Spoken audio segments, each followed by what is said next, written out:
Good morning, Career Prep. Today we are starting the lesson Understanding Nonverbal Communication. So you can read our objectives if you would like, but we're going to be focusing on how to read people communicating with nonverbal communication and what our nonverbal communication says about us. So if you open up your bell ringer, there is a picture, and I want you to explain to me what emotion each of these people are expressing and why you think that. So that should be pretty easy. I think we're all good at non-verbally reading people these days. So nonverbal communication, we use nonverbal communication every day. Verbal communication, however, does make some tasks easier, but nonverbal messages like eye contact, facial expression, gestures, and body language help us better understand people. Emotions communicated through gestures, facial expressions, and body language.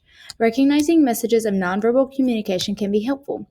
Knowledge of nonverbal communication can help us recognize when an individual is really feeling and thinking. So if you're looking at someone's face and they're saying things like, I'm fine, or I'm fine, then you could see that I had two different emotions that I was just showing through my facial expressions. Body language, if someone's arms are crossed or their legs are crossed or something like that, then maybe they seem like more closed off or angry, but you can read that through nonverbals. Think about how you want others to see you. What image do you want to project? What about when you're interviewing for a job or you're talking to someone you've never met before? Are you portraying yourself as one way with your body language and with your verbal communication? Effective nonverbal communication can strengthen the message you wish to communicate. We all experience nonverbal communication every day. When your mom is talking to you, or whoever takes care of you is taking care of you, or talking to you, giving you a speech about why you're not doing your remote work, you can tell when they're angry and when they're not based on nonverbal things like their tone or their facial expression or their body language. So we use nonverbals to understand what people are communicating to us. We do that through facial expressions, body language, gestures, and eye contact. An effective nonverbal communication makes our messages stronger and clearer.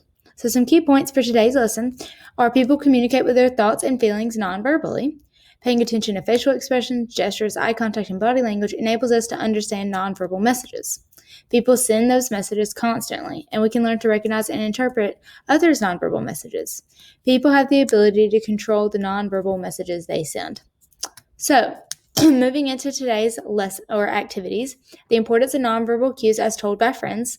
There's a funny little video here that gives some examples in Friends of when the cast used nonverbal communication to get their point across. And then the assignment is just to list 3 of those nonverbal communication techniques that were used in the lesson. And the video is only like 4 minutes or something like that, so super easy. And then it's in the delivery. So I need you to open up the Google Doc before you watch this video, because the first 2 there's 3 clips in the video, and the first 2 need to be watched without sound. So I'm going to need you to mute your computer and try to tell me what you think is happening in those first 2 clips. And then in the last clip, you can turn the sound on. And it's about how nonverbal communication can be misinterpreted. And so I want you to answer a question about that. Then after that, I just have a little assessment for you. It's 3 questions. Describe 3 situations in the last week in which you communicated something nonverbally. Describe a situation in which someone's words say one thing and his or her nonverbal communication says something different. And describe appropriate ways to communicate nonverbally with your friends in class and on a job interview.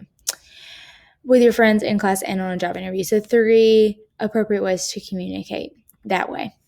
That's all for today. If you have any questions, concerns, rude remarks, whatever, just let me know. I know Schoology was down, but it's working again through the Google Docs, so you shouldn't have any problems. And I hope you're happy and healthy, and I hope to see you soon. Bye!